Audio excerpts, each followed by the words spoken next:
Hey everyone, it's Annie and I'm back with another video. So we've probably all been busy buying those kettles and mini fridges and microwaves, and we probably haven't given much thought to what clothes we'll be bringing with us to school. I wish we could just throw our entire closets into the car and bring it with us, but then we probably wouldn't have room for Mr. Cuddles. So I'm here to give you guys some tips on how you can choose your back-to-school wardrobe. Now, before you start stuffing those Christmas sweaters into your suitcase, there are 5 things you should keep in mind when you're choosing your clothes. The first thing is how often you'll be going home. Now, if you plan on going home once every week or once every 2 weeks, then you obviously won't need to bring 4 months worth of clothing. You can just bring enough to last you that period of time, and when you do go home, you can just take some clothes with you and bring some clothes back, and that will save you a lot of packing. However, if you plan on going home once every month, 2 months, 3 months, 4 months, then you probably need to pack more in order to last you that period of time. The second thing is how often you'll be doing your laundry. Now, if you plan on doing your laundry once every week, then you obviously won't need to pack as much because your clothes will be washed and then you can wear them again next week.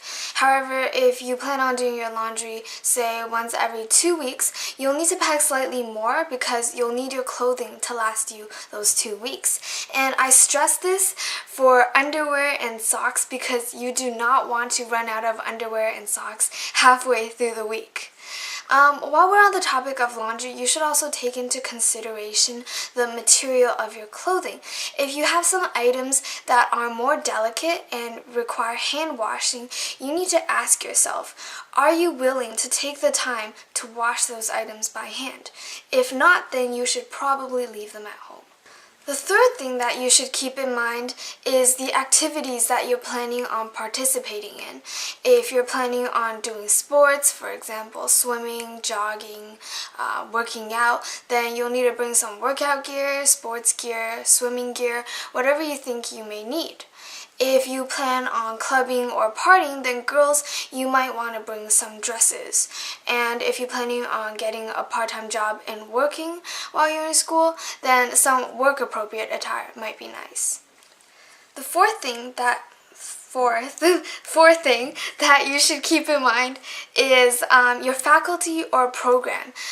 Some faculties or programs might have conferences, semi-formals, those kinds of things. So you might want to ask around and find out if you're going to need any special occasion clothing, for example, formal wear, business casual wear, semi-formal dresses, that kind of thing.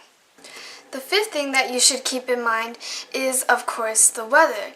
Now, it will be the fall term and not the summer term, so you probably won't need to bring your 14 skirts and 15 pairs of shorts, but instead you should think about bringing your winter jacket maybe, some winter boots, sweaters, and when you're trying to decide whether or not you should bring those things now, think back to how often you'll be going home.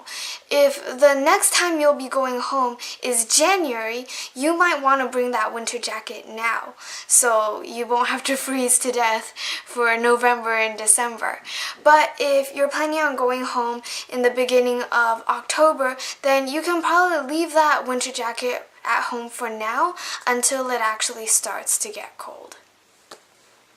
So now you have an idea of the amount of clothing that you need to bring and the types of clothes that you need to bring.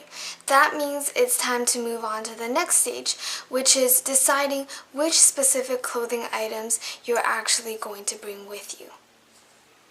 Now, there are many ways that you can do this, but I decided to do it in 4 steps. So, step 1 is taking all your clothes and sorting them into different categories.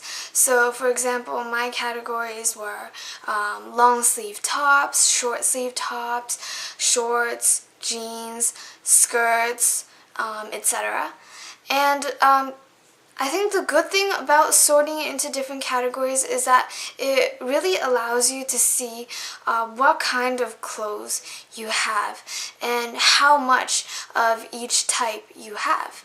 And obviously that makes it easier for you to decide later on which ones in each category you're going to be bringing.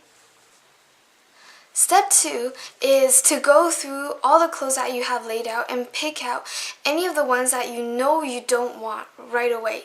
So these clothes might be too small, too old, too childish, whatever.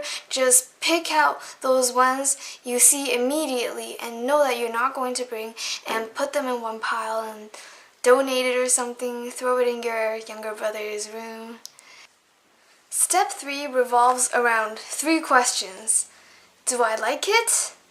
Does it fit? And am I going to wear it?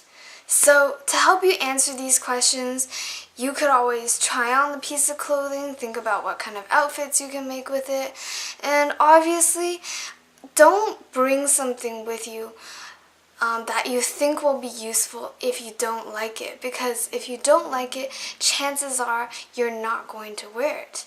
And obviously don't bring something that doesn't fit anymore, and also don't bring anything that you're just going to wear once. Bring something that can go with several different outfits, something that is really versatile, and you're good. Step 4 is the time to stand back and look at the pieces of clothing that you've picked out and think back to those 5 things that I mentioned in the beginning of the video and ask yourself, is everything here necessary? And you can adjust your chosen pieces accordingly. If you're missing anything, add it back in. If you don't have anything that you should have, go out and buy it. And just really make sure that you're not overpacking or underpacking. That being said, if your pile of clothing still resembles a sleeping mammoth, it's probably a good idea to go through the steps again. However, if you're just naturally not a light packer, it's okay. I'm not either. I think the most important thing is to just bring an amount of clothing that you're comfortable with. That way you won't be freaking out every morning about having nothing to wear. So I suppose that's it for this video. I hope you guys found it useful, and I will see you guys next time. Bye!